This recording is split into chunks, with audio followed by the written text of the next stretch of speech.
Désespérée et même désemparée, la jeunesse africaine semble ne plus accorder un grand crédit au pseudo-espoir en un lendemain meilleur en terre africaine. Un décor presque troublant. C'est donc l'aventure qui semble ouvrir grandement ses bras à cette frange de la population.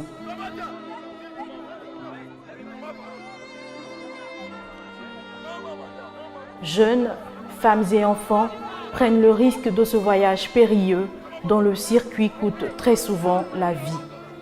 Partir des capitales africaines dans le but d'embrasser un avenir meilleur en Occident, en passant par les pires dangers du désert, de l'enfer libyen et des caprices de la Méditerranée, de nombreux jeunes Africains minimisent les risques et se lancent tête, pieds et mains dans ce projet aussi fou que réaliste.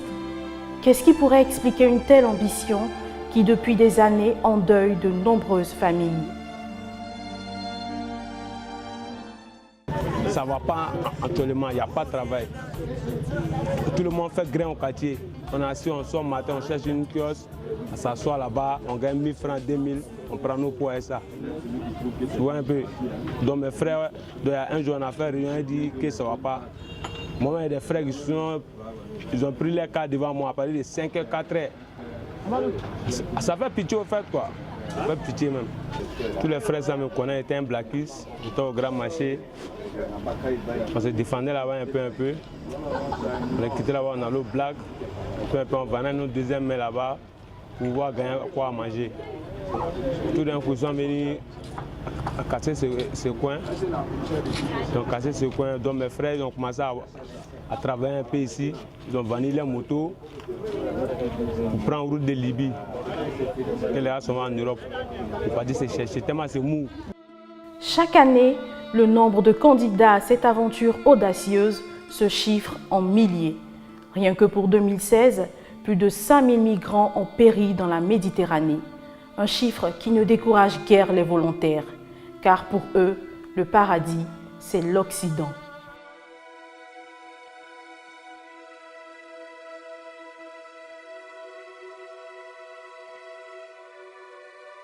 Agadez, la ville de l'attente, reçoit chaque jour des flux de migrants de plus en plus nombreux. De nombreux camps ont été bâtis. C'est là qu'attendent les candidats à la traversée. Triste réalité, les autorités n'y peuvent rien pour arrêter ce phénomène. Le gouvernement nigérien ne peut pas à lui seul d'arrêter ces flux de migrants. Ce n'est pas possible.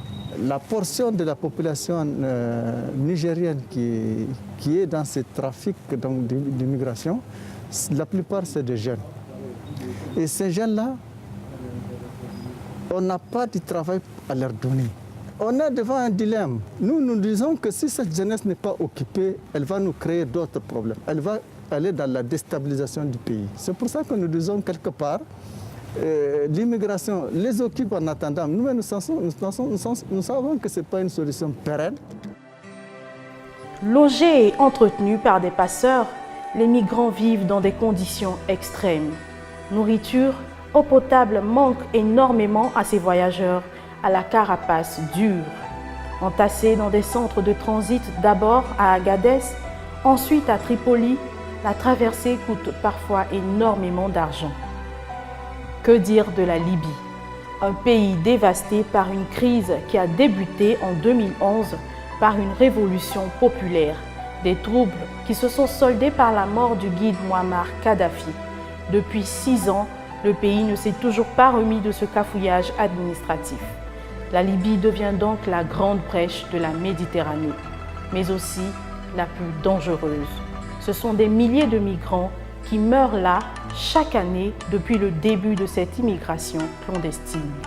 Échapper aux dangers libyens est l'une des étapes de ce périlleux voyage. La Méditerranée, appelée aussi cimetière des migrants, regorge de nombreux cadavres depuis le début de ce projet fou. Lorsqu'on m'a attrapé vers Tunisie, ce jour-là, on a tué 300 et quelques personnes sur l'océan. Ils sont en train de figer les pirogues. 300 et quelques personnes. Ils nous tuent. À chaque fois, ils tuent les gens comme ça. Et ils vont les jeter dans le désert comme ça. bien ils vont donner les chiens, leurs chiens. Plus de 60 000 migrants ont embarqué dans des bateaux de fortune pour rejoindre l'Occident cette année selon l'OMS, un chiffre qui ne cesse de grimper puisque nous ne sommes qu'en milieu d'année. L'urgence se signale. Il faut donc agir rapidement avant de perdre les bras valides du continent.